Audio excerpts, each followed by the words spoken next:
Salve os irmãos com a paz do Senhor, amém? Os irmãos podem tomar assento.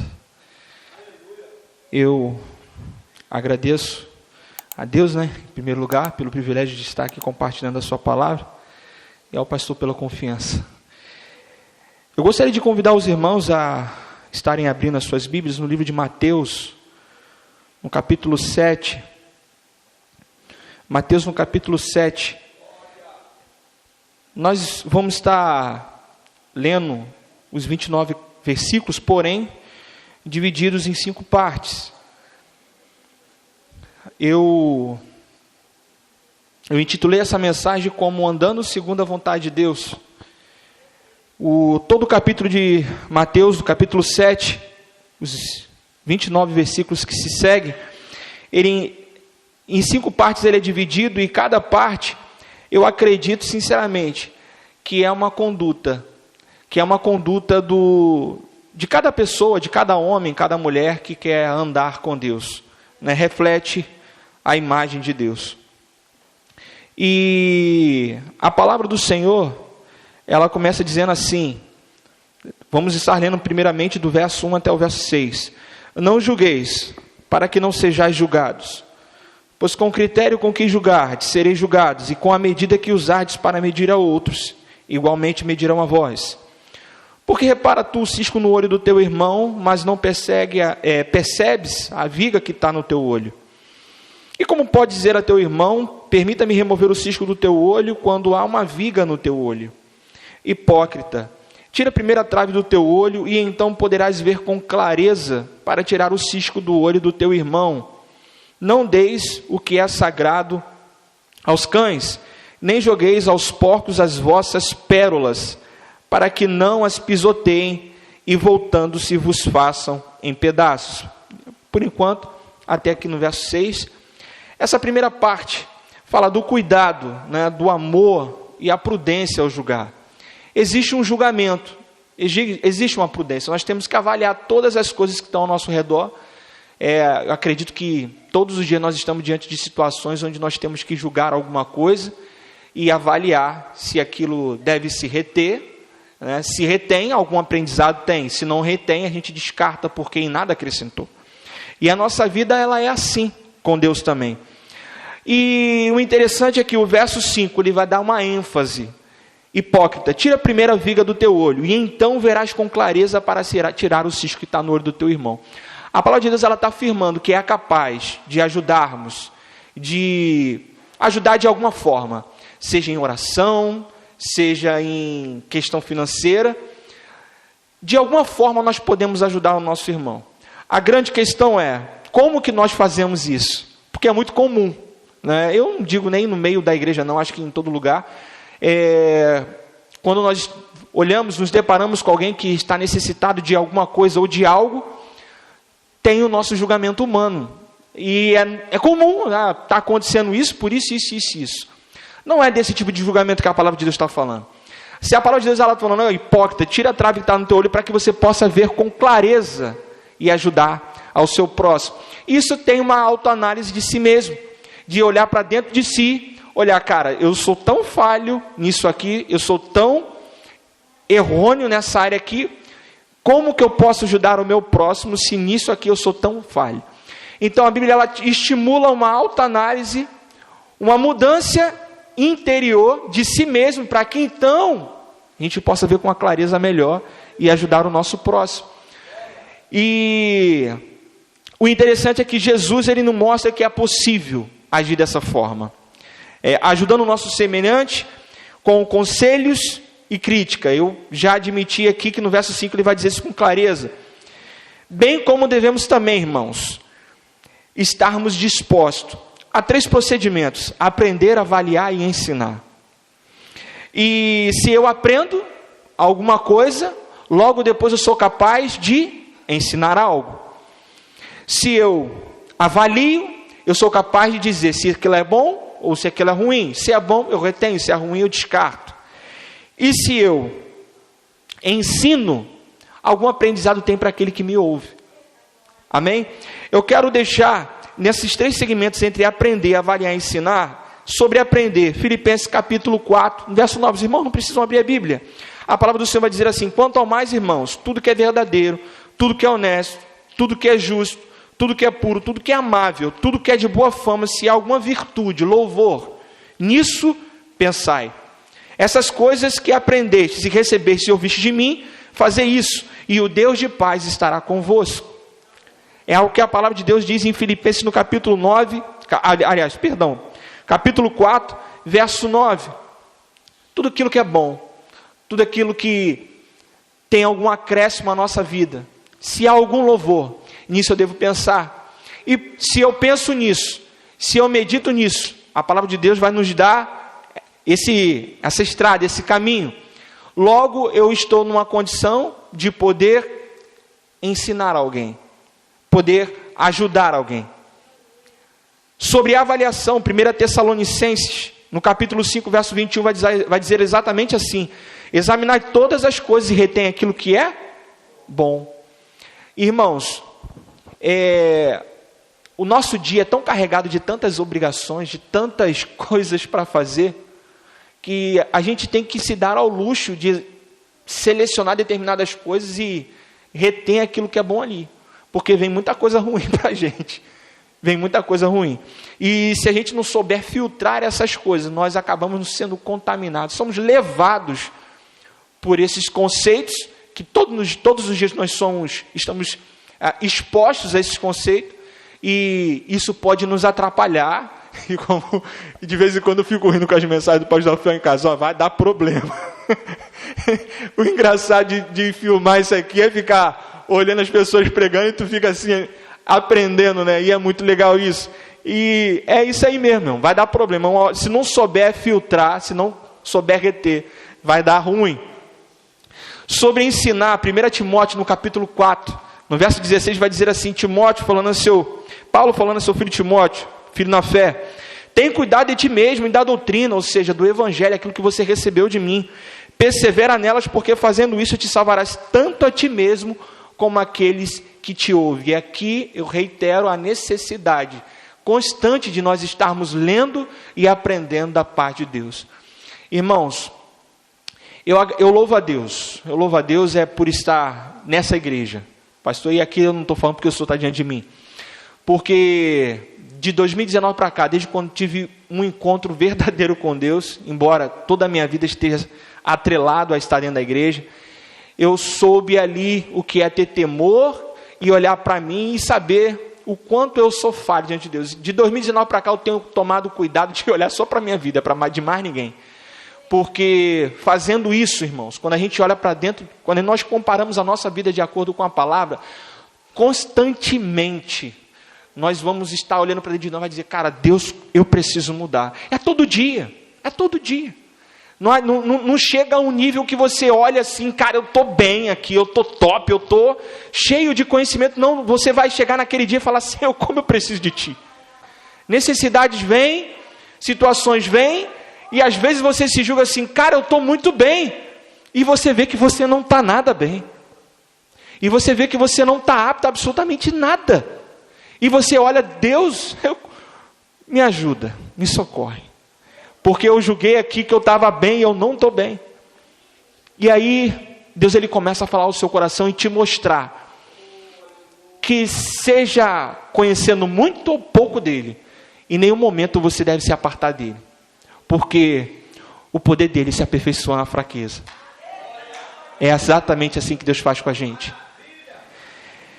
E eu quero continuar, irmãos. Como cristãos, nós temos o dever de amar antes de julgar, não é? Um coração repleto de amor de Deus nunca será capaz de acusar ninguém, não será capaz de ser mesquinho, invejoso, crítico ou até mesmo difamador. A marca do cristão deveria ser um amor irrestrito e altruísta. A pessoa altruísta ela é capaz de se doar, de amar sem esperar absolutamente nada em troca. E aqui eu quero colocar o casamento, que é algo que me ensina o tempo todo, né? Porque no casamento, enquanto marido e mulher, nós estamos diante de situações onde a nossa condição humana vai dizer: olha só, isso aqui não está certo não, só da tua parte, não é assim que o caminho vai não, tu não acha não? Mas o impressionante é que quando você vai para a Bíblia, e tem que ir para a Bíblia, o Espírito Santo ele te quebra. Ele te quebra. Ele diz o seguinte, que você deve amar a sua esposa, assim como Cristo amou a igreja. E como é que Cristo amou a igreja? De forma incondicional, sem esperar absolutamente nada em troca. Ele simplesmente se doou. Ele se deu, ele se entregou. Ele esperava alguma coisa? Não. Enquanto a multidão aclamava, apedreja, crucifica, Jesus, independente do que eles estão pensando ou afirmando, simplesmente eu me dou aqui para eles. Essa é a minha graça. Essa é a minha graça. Em João, os irmãos também não precisam abrir suas Bíblias. Eu gosto muito de esboçar com muita mensagem para poder dar ênfase na palavra. Em João no capítulo 13, do verso 3 ao 5, Jesus vai dizer assim, ó: Jesus, sabendo que o Pai lhe entregara todas as coisas em suas mãos, e que havia saído de Deus e que iria para Deus, estava próximo ali de ser morto, levantou-se da ceia, colocou de lado as suas vestes e tomando uma toalha, cingiu-se. Depois ele pôs a água em uma bacia e começou a lavar os pés dos discípulos e limpá-los com a toalha com a qual se cingia. E aqui eu uso a figura do pastor, a necessidade de servir, de amar. Eu fico imaginando os pastores, né? Como que se doa para a igreja. Vem aqui, prepara. Irmãos, não é fácil elaborar uma mensagem aqui e trazer para os irmãos, não é fácil. Talvez seja até fácil você pegar algo que tenha do conhecimento, do seu domínio, e você, na sua confiança, ir lá e trazer para a igreja. É uma forma. A palavra de Deus, ela não volta vazia. Mas quem tem temor a Deus, tem cuidado que fala aqui em cima. Porque um dia, eu vou estar diante de um juiz, justo, reto, íntegro, que antes mesmo de eu abrir a minha boca, a própria palavra vai me corrigir a respeito de quem eu sou e do que eu fiz. Então, temor ao Senhor é algo que nos coloca na presença dEle e nos faz temê-lo. Temor esse que não gera medo, mas alegria, prazer, sinceridade de estar diante de um Deus que, apesar de ser santo, justo e bom, independente da nossa condição humana, Ele nos ama e nos ajuda a andar na sua presença. Nos dá todas as condições para andar na sua presença. Eu quero dividir a segunda parte sobre perseverar em oração. E que começa lá no verso 7 e se estende até o verso 12. A palavra de Deus vai dizer assim: pedi e vos será concedido, buscai e encontrareis. Eu estou lendo ainda em Mateus capítulo 7, tá? Agora no versículo 7. Batei e a porta será aberta para vós, pois todo o que pede recebe, e o que busca encontra, e a quem bate se lhe abrirá. Ou qual dentre vós é o homem que, se o filho lhe pedir pão, lhe dará uma pedra? Ou se lhe pedir peixe, lhe entregará uma cobra? Assim, se vós, sendo maus, saber dar bons presentes aos vossos filhos, quanto mais vosso Pai que está nos céus dará o que é bom aos que lhe pedirem. Portanto, tudo quanto quereis que as pessoas vos façam, fazei vós também a ela, pois esta é a lei e os profetas. Deixa eu só beber uma água em guerra.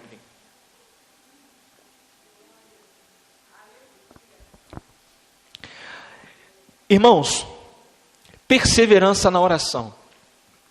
A palavra de Deus, ela vai nos dizer que nós temos que ser constantes. Não podemos oscilar. E a oração, ela nos aproxima de Deus.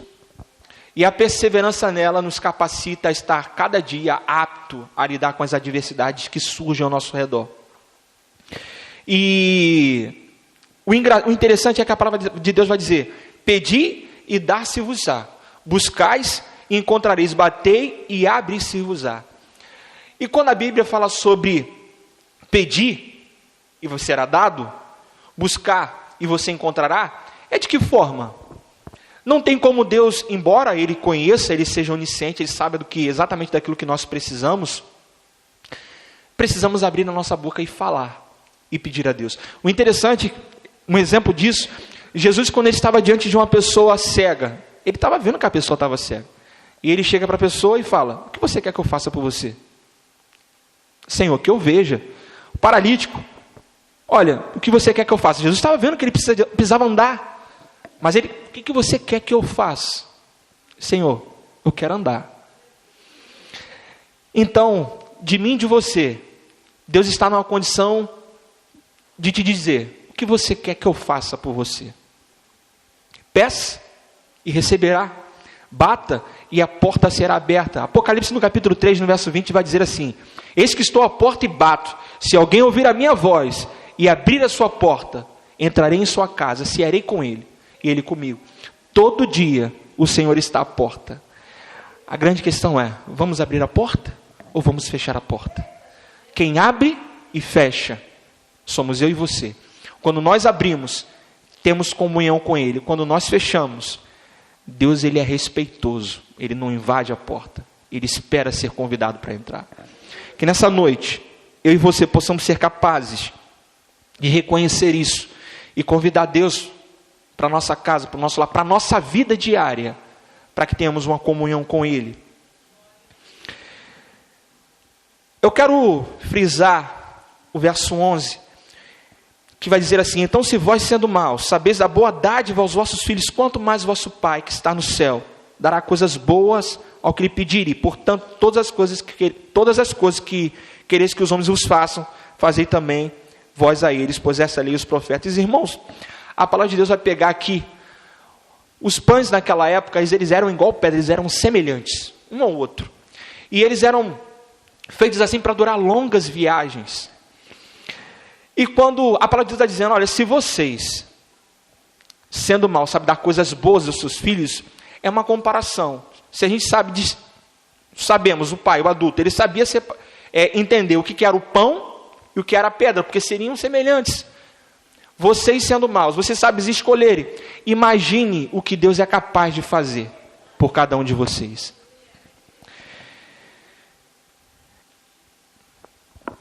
Eu quero continuar para o versículo 15, o 13, que vai dizer assim: entrai pela porta estreita, pois larga é a porta e amplo o caminho que leva à perdição, e muitos são os que entram por esse caminho. E porque estreita é a porta e difícil o caminho que conduz à vida, apenas uns poucos encontram esse caminho. O interessante é que apenas uns poucos encontram esse caminho. Já ouvi muitas pessoas falar que é muito, uma vez salvo, salvo para sempre, né? Que não se perde a salvação. Mas Jesus está fazendo uma advertência aqui. E devemos reconsiderar isso, porque não é qualquer pessoa que está falando, é Jesus. Entrar pela porta estreita. Que porta estreita seria essa? A Bíblia vai dizer que, por ser estreito e difícil o caminho que conduz à vida, poucos encontram esse caminho. O que eu e você temos que fazer para que nós possamos encontrar esse caminho? Fato é, existem dois. Jesus denomina o caminho para o céu de porta estreita ou caminho difícil. Em algumas versões, caminho apertado, vai trazer essa tradução. Não porque Deus tenha diminuído sua generosidade, sua graça, né? Ou até mesmo o desejo de salvar a todos, como podemos ver na Epístola de Pedro, no capítulo 3, no verso 9, onde vai dizer: o Senhor não é tardio a respeito da sua promessa, ainda que alguns homens a tenham por tardia, mas é longânimo para conosco, não querendo que nenhum se perca, senão que todos cheguem ao arrependimento. Estamos vivendo na época da graça. Todos nós estamos com a salvação bem diante de nós. O que nós fazemos dessa salvação? O engraçado é que, se nós tivermos um tesouro, nós somos capazes de distinguir: olha, isso aqui para mim tem valor, esse óleo tem valor, eu vou guardar, para mim ele é precioso, eu vou guardar porque nada mais tem valor a não ser esse óleo, então eu guardo ele para mim, para que eu não perca ele de vista em nenhum momento. E quando eu quiser apreciar, e quando eu quiser olhar, eu vou lá pegar e vou ficar olhando. O que tem sido precioso para mim e para você nessa noite? Será que a salvação que Deus colocou diante de nós, ela tem sido preciosa aos nossos olhos? Temos valorizado isso? Temos colocado essa salvação diante de nós como algo precioso.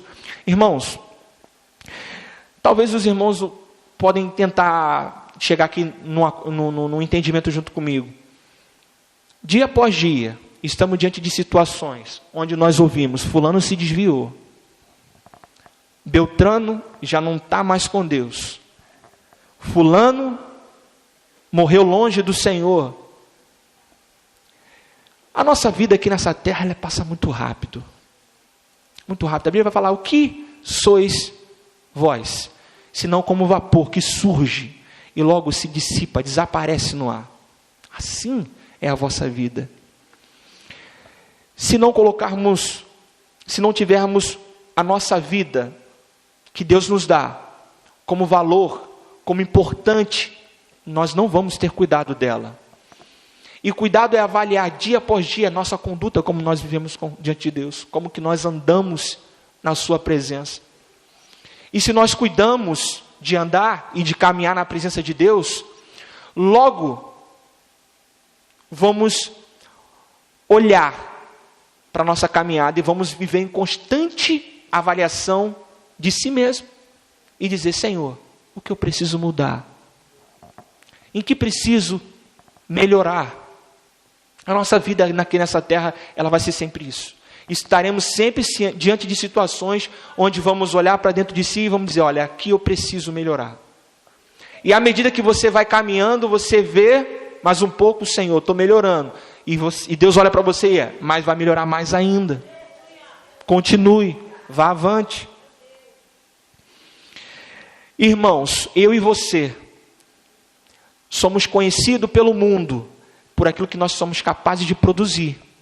E aqui vem, no verso 15 ao verso 23, é pelo fruto que se conhece a árvore. Acautelai-vos quanto aos falsos profetas, verso 15, eles se aproximam de vós disfarçados de ovelhas, mas no seu íntimo são como os lobos devoradores. Pelos seus frutos os conhecereis. É possível alguém colher uvas de espinheiro ou figos de ervas daninhas? Assim sendo, toda árvore boa produz bons frutos, mas a árvore ruim dá frutos ruins. A árvore boa não pode dar frutos ruins, nem a árvore ruim produzir bons frutos. Toda árvore que produz bons frutos é cortada e tirada. Toda árvore que não produz bons frutos é cortada e atirada ao fogo. Portanto, pelos seus frutos conhecereis. Nem todo aquele que diz a mim: Senhor, Senhor, entrará no reino dos céus, mas somente o que faz a vontade de meu Pai que está nos céus. Muitos me dirão a mim, naquele dia: Senhor, Senhor, não temos nós profetizado em Teu nome? Em Teu nome não expulsamos demônio, em Teu nome não realizamos muitos milagres? Então lhes declararei: nunca os conheci, afastai-vos de mim, da minha presença, vós que praticais o mal. Essa parte do fruto, irmãos, tem a ver comigo e com você, pessoas que conhecem o Evangelho, pessoas que conhecem a Deus. O cuidado que nós precisamos ter com aquilo que nós produzimos em termo de fruto. Não apenas os pastores que são observados pelo mundo. Eu e você somos observados. A nossa maneira como nós andamos, como nós caminhamos, as pessoas que estão lá olham para nós e ficam tentando identificar alguma coisa para criticar, para apontar o erro. E muitas das vezes até fazem isso com maestria e desanimam o nosso coração, às vezes até tirando a nossa motivação. Mas se estivermos com os nossos olhos fitos no Senhor, podemos até estar desanimados, abatidos, desamparados, mas não destruídos. E continuamos de pé na presença do Senhor, sem desanimar. Sem desanimar, simples assim. E o que eu quero realçar nessa parte de conhecer o fruto é o cuidado, o temor que nós devemos ter diante de Deus por aquilo que nós produzimos e deixamos aqui nessa terra. A família, nosso bem maior que Deus nos deu nessa terra, o cuidado que o pai e a mãe devem passar para os filhos. Responsabilidade muito grande, pastor Rafael. Imagina, nós um dia vamos morrer, esperamos que os nossos filhos nos enterrem. Eu oro muito pela vida dos meus filhos e falo: Senhor, meus filhos serão profetas do Senhor nessa terra, boca, voz do Senhor nessa terra, ministro da tua casa, pregarão a tua palavra para os seus filhos, e dos seus filhos para os seus filhos. O meu maior medo é dessas crianças se perderem nesse mundo. Medo no sentido de vê-los sofrer, porque o mundo castiga e castiga de forma cruel, maldosa. Mas eu tenho uma esperança. A palavra de Deus vai dizer: ensina a criança no caminho que se deve andar, e quando crescer jamais se desviará dele. Então a minha esperança é essa. Por mais que o mundo venha trazer aflições a eles no futuro, o caminho que eu tenho tentado ensinar é através da nossa prática. Não adianta eu falar para o meu filho: ore, se ele não me vê orar. Não adianta nada. Busca o Senhor se ele não me vê buscar. Então em casa eu vejo essa cobrança pessoal de mim mesmo. E o Espírito me ensina assim. Me ensina assim. Viva na minha presença para que eles não se percam. O engraçado é que um certo dia o Senhor... A gente passa por todas as coisas na vida, situações. E vem muitos pensamentos ruins. E eu lembro como se fosse hoje, muitos pensamentos ruins, pastor. Irmãos, estar dentro da igreja, conhecer a Deus, conhecer a palavra, temer a Deus, não te deixa imune de pensamentos ruins, não. Não deixa. Você só vai viver livre de pensamentos ruins quando você estiver diante de Deus. Aqui nessa terra, você será tentado, você será provado, você será perseguido. Mas Deus é fiel, Ele fará você permanecer na presença dEle, passando por todas essas coisas, mas sem desvanecer. E Deus falou comigo assim: eu te honrarei se você me honrar com a sua família. Cara, aquilo ali desceu como... Falei: Senhor, o que é isso? E na hora não ficou mais pensamento nenhum. Eu falei: Senhor, eu entendi. E Deus, Ele faz assim comigo e com você. Pega as situações da vida, te coloca lá, e você é forjado. Eu vi um pastor essa semana pregando, e ele falando assim: você está sendo perseguido, você está sendo maltratado. Pessoas que te amam te ofenderam, quebraram o teu coração, te destruíram. Parecia que você ia perder o ar, ia morrer. Mas você não morreu. Você continuou. As circunstâncias que Deus coloca diante de mim e de você é para forjar, é porque Ele tem algo maior para mim e para você. E nisso nós vamos sendo forjados. Achamos que estamos fragilizados, fracos, desanimados, que não somos capazes.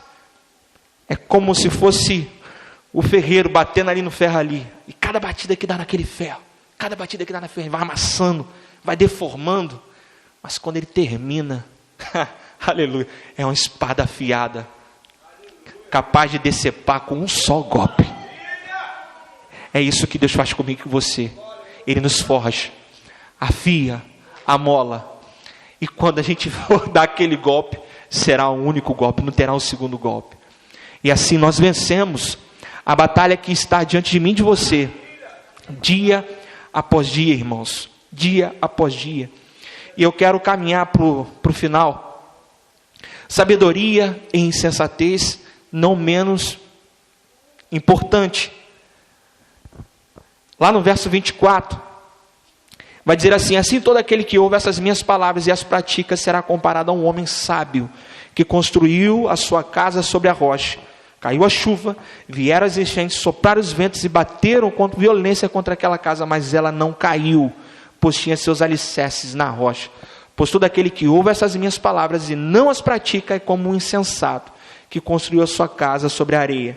Caiu a chuva, vieram as enchentes, sopraram os ventos e bateram com violência contra aquela casa. E ela desabou, e grande foi a sua ruína.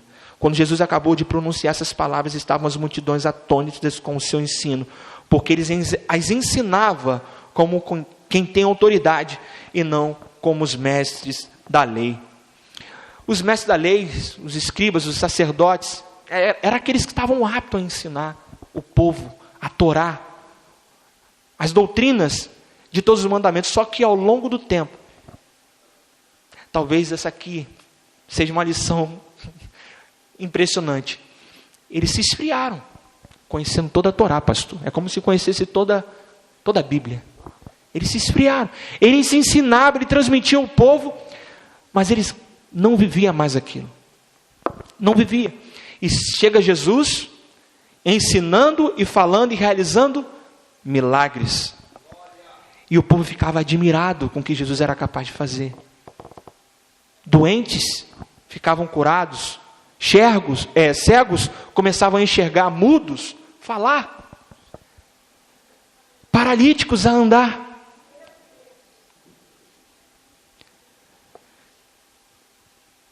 E talvez